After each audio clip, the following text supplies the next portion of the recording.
దేవునికి స్తోత్రములు. దేవుని బిడ్డలారా అంతా క్షేమంగా ఉన్నారండి. మన ప్రభువును రక్షకుడైన యేసుక్రీస్తు వారి యొక్క అపారమైన ప్రేమ చేత అన్ని వేళల్లో ప్రభువారు మనల్ని కాపాడుచున్నారు. అందరూ బాగున్నారు కదండి. దేవాతి దేవుని యొక్క అపారమైన ప్రేమ ఈ లోకానికి క్రీస్తు వారు వచ్చి మనందరి దోషాల కొరకే రక్తం కార్చి ప్రాణం పెట్టింది. మనలో ప్రతి ఒక్కరిని ఆశీర్వదించి దీవించాలని ఎంతో నమ్మదగిన దేవుడు. అందరూ కూడా దైవాశీర్వాదాలు పొందాలని నిత్యము ప్రార్థిస్తున్నాం. అంతా క్షేమంగా ఉన్నారండి.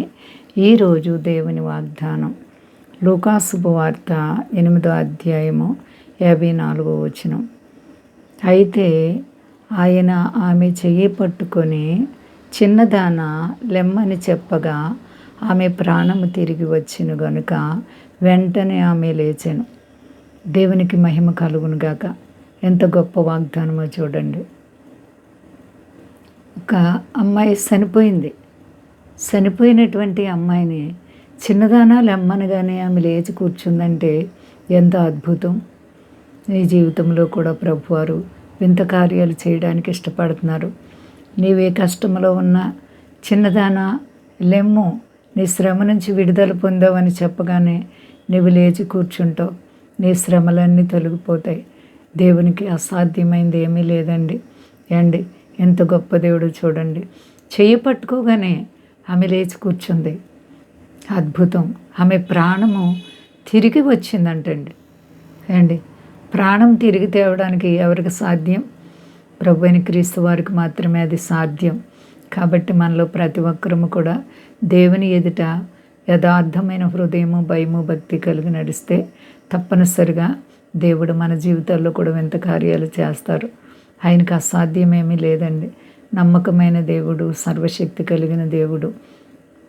నిజంగా ఎంతో అద్భుతము కదా. మరి మన జీవితాల్లో కూడా అద్భుతాలు చేయగల దేవుడని నమ్ముచున్నావా? నమ్మిన ఎడల దేవుని మహిమ మనం చూస్తాం. అంతా క్షేమంగా ఉన్నారండి. ఎవరికే కష్టం వచ్చినా అధైర్యపడకండి. విశ్వాసాన్ని గట్టిగా పట్టుకోండి. ప్రార్థన చేయండి. ప్రార్థనే మన ఆయుధం, ప్రార్థనే మన బలం. ప్రార్థన ద్వారా జరగనిది ఏమీ లేదు. కాబట్టి నమ్మకాన్ని కాపాడుకుందాం. అంతా క్షేమంగా ఉన్నారండి. ప్రార్థించుకుందాం. ప్రేమ నమ్మకమైన మా యేసయ్య గొప్ప దేవని, ప్రేమకు అంతం లేదు ప్రభువా. నిజంగా చనిపోయిన ఆమెని చెయ్యి పట్టుకోగానే ఆమె లేచి ప్రాణం మరలా తిరిగి వచ్చింది అంటే ఎంత అద్భుతం నాయనా. నీవు ఉండగా ఏ భయము లేదు. నీకు అంత సాధ్యం. నీ నామం గొప్ప చేసుకో తండ్రి, కుమార, పరిశుద్ధాత్ముడా. అలాగే మా దేశాన్ని, దేశ నాయకులను కాపాడండి. దేశ ప్రజలందరినీ రక్షించండి. మీ దాసులను కాపాడండి.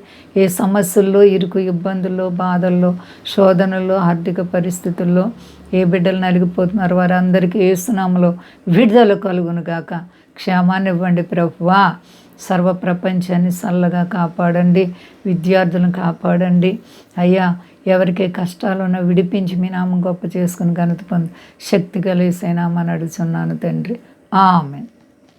అందరికీ వందనాలండి. మా కొరకు, పరిచర్య కొరకు అందరూ ప్రార్థించండి. ప్రభువారు మిమ్ములను, మీ బిడ్డలు, మీ కుటుంబాలను దీవించి ఆశీర్వదించును గాక. ఆమేన్.